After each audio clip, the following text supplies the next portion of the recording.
আমরা অনেকেই কথায় কথায় প্রায়শই বাল শব্দটার উচ্চারণ করি, বিশেষ করে কোনো কিছু মন মতো না হলে কিংবা রেগে গেলে বলে বসি ধুরবাল, হেরবাল কিংবা জাতবাল।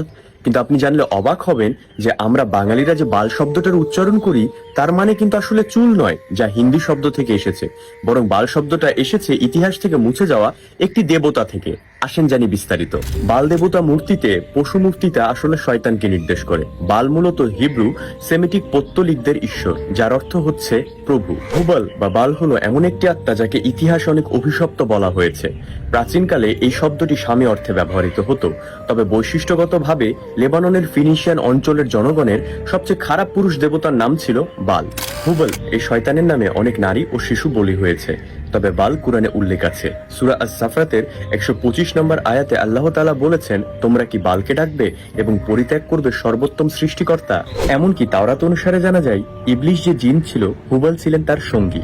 খ্রিস্ট ধর্ম এবং বাইবেলে বলা হয়েছে ভণ্ড ঈশ্বর তিনি, প্রতিটি মন্দ জিনিসের জন্য তাকে পুজো করা হতো। আর এই বিষয়টা চলে আসছে সেই রোমান কাল থেকে। এমনকি এই বাল দেবতা ইহুদি ধর্মে একটি গুরুত্বপূর্ণ আচারও বটে। বাল দেবতার কয়েকটি রূপ পাওয়া যায়, তার মধ্যে অবাক করার মতো রূপ হলো এই একটি রূপ, যা সামেরি নির্মিত গরু।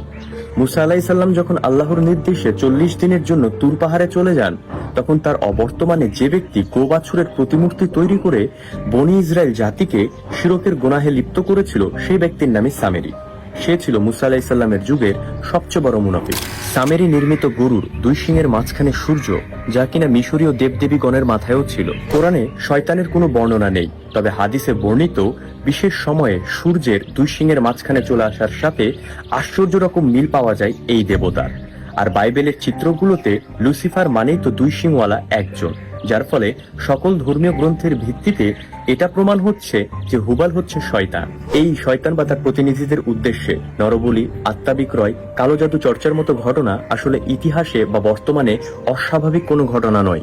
যার ফলে এই ভিডিওটি দেখার আগ পর্যন্ত যারা না জেনে এই বাল শব্দটার উচ্চারণ করতেন, আশা করছি এই ভিডিওটি দেখার পর থেকে এই শব্দটি উচ্চারণ থেকে বিরত থাকবেন।